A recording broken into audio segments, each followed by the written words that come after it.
Hi, my name is Drew Davis, and this is my second vlog for my class Monsters in the Closet. My second vlog is about the movie Frankenstein Meets the Wolfman. So this movie came out in 1943, and it was directed by Ron William Neal. He's directed over 90 films at this time.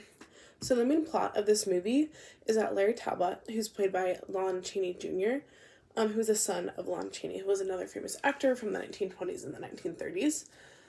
So Larry Talbot is brought back to life, and he has been given the curse of being a werewolf because he was bitten by a wolf. And whenever he is in this wolf-like state, he ends up murdering people. So eventually he's found wandering the street the next morning when he's woken up from his 4 year of being in a coffin. He goes to a doctor, and he tries to ask the doctor for help and tries to help him end his life. And the doctor doesn't believe him at first, and then eventually tries to help him in some ways.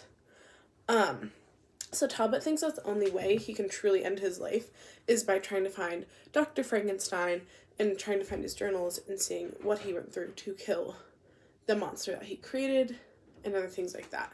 Eventually, Talbot ends up resurrecting the monster, and they kind of work together as they're going through the town and trying to figure out the best way for Mr. Talbot to end his life.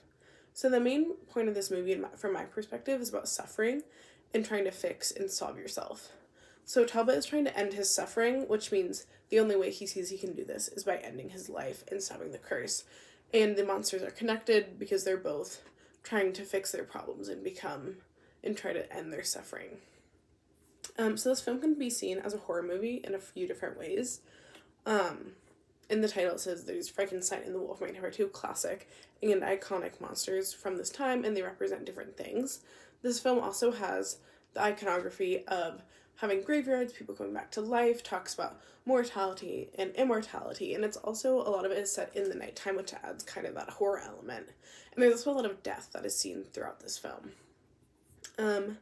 So this movie can be seen as a queer film with how Talbot is coded. So at this time, there was the different productions codes that were going on in the Hays Code, so they couldn't fully have queer characters. But from looking at it from my perspective, I think he can be seen as a queer man. He was given a curse by another man where he changes and has these urges where he can't stop killing people. He's so desperate to try and change himself and become someone without this curse, and I think that could be seen as someone who's queer coded, who's trying to get rid of their queerness, and they have to go to great lengths to do that and to change how they're seen in society. So I think this film connects to the class through different concepts that we talked about in class and in the readings. In the book, it was talking about how fear manifests itself in movies, and that's prominently what is seen in the kind of iconic monsters that are seen, are that those are the fears that are happening in real life. There's a lot of fear of death at this time, and that can largely be seen in the movie with Talbot killing people, Frankenstein killing people, and also Talbot trying to end his life, to end his own suffering. So that concept of fear and the concept of death is very prominent in this movie.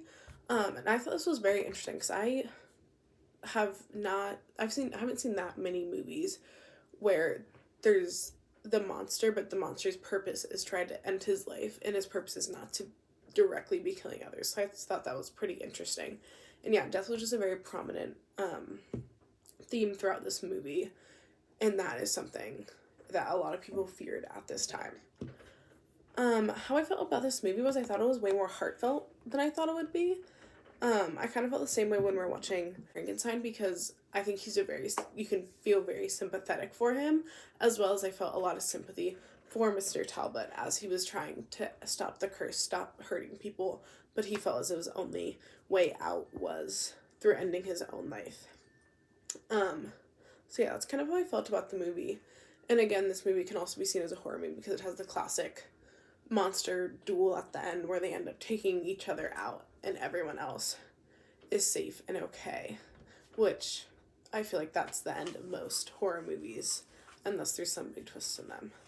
Yeah, I enjoyed the movie. It was not my favorite that we watched in the class, but I did enjoy it, and I thought it was very interesting and a very interesting take on death and immortality and mortality. So yeah, thank you.